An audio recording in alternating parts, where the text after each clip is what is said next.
Why, as a Western society, do we tend to feel that intellect is more important in dealing with situations on a day-to-day basis rather than feeling?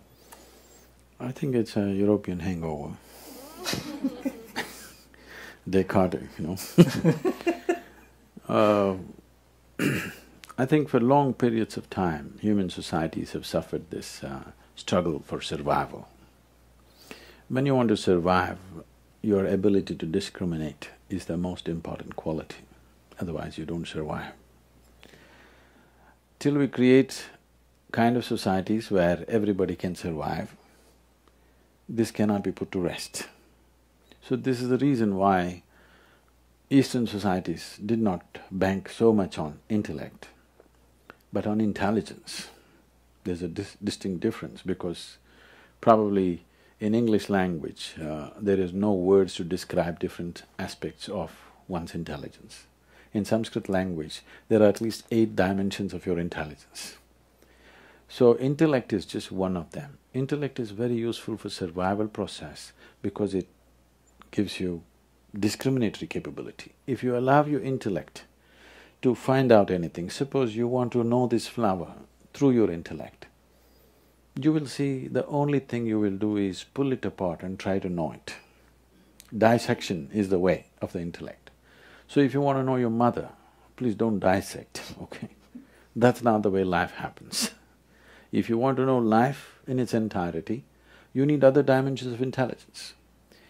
Because intellect has given ability to survive and a certain sense of dominance over others, we have become devotees of intellect. Intellect is a wonderful thing, no question about that. But you need to understand, human intellect functions only from the limited data that it has gathered. It cannot explore anything entirely new. You can only project from what you know to another dimension, and you can never project into an unknown dimension through what you know. Right now, that's the reason why I would say Western societies have been on a treadmill for a long time. They run a lot and they get fit, but they don't go anywhere. Fitness happens, of course. Okay, now when we talk about human identity and false association with certain stereotypes, why do we always strive to be a certain stereotype? I mean, why does everybody in Pennsylvania want to have a big house with a white picket fence? Why is that the status of having arrived? Because this is a society, this idea of role model is essentially from the West. So a few months ago I was being interviewed by someone from here, and this lady asked me, "Who is your role model, Sadhguru?" I said, "I don't roll with the models."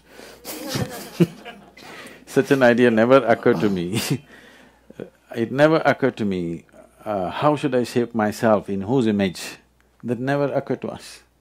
Because the East is always looking at how to turn inward and discover the deeper potential in you, never going out to be like somebody else.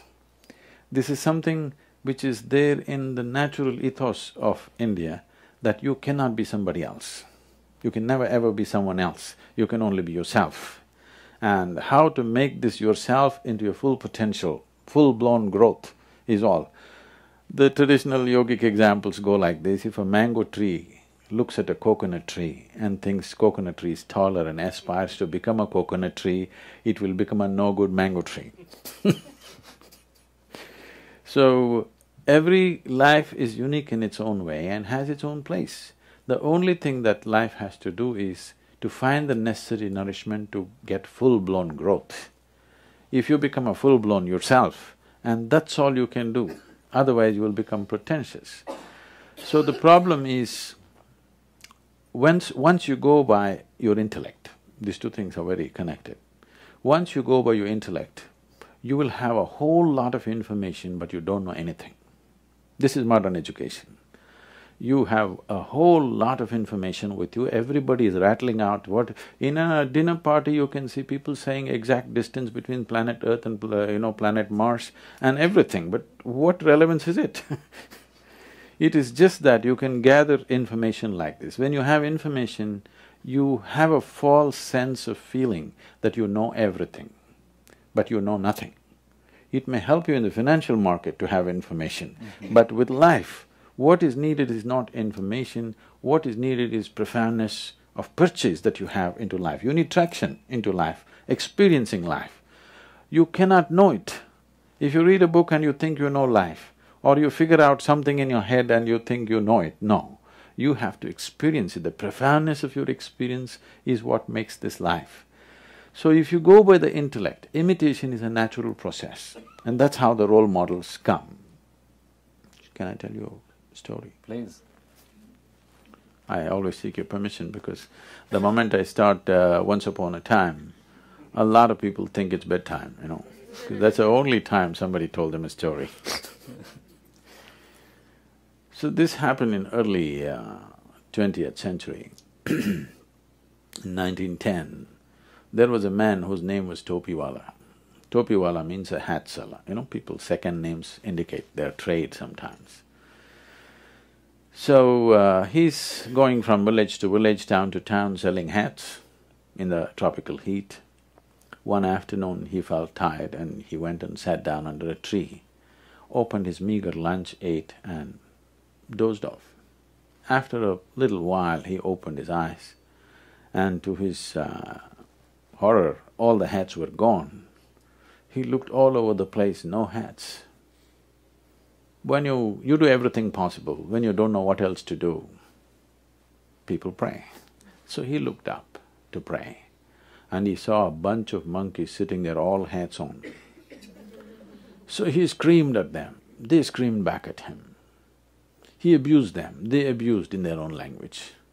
He picked up whatever he could and threw it at them, they picked up whatever they could and threw it back at him. Not knowing what to do, out of sheer frustration, he took his hat and flung it on the ground. All the monkeys took their hats and flung it on the ground, and he picked them up and went about his business. 2013, December 21st, another man was going around selling hats. His name also happens to be Topiwala. And one afternoon he went and sat under a tree, ate his elaborate lunch, 21st century, you know, and promptly fell asleep. After some time he woke up, hats gone. He didn't look here and there, he looked straight up. A bunch of monkeys were sitting hats on. He got up and jived, they all jived. He made funny faces, they made funny faces. He had all the fun he wanted to have. When he was done, he picked up his hat and flung it on the ground. A baboon of a monkey quickly came down, picked up the hat, walked towards him, gave him a tight slap in the face and said, "You idiot, you think only you had a grandfather." So there is substantial evidence, there is evidence that monkeys are evolving, okay? Now, once you go by the limitations of your intellect, you are still a hunter and gatherer.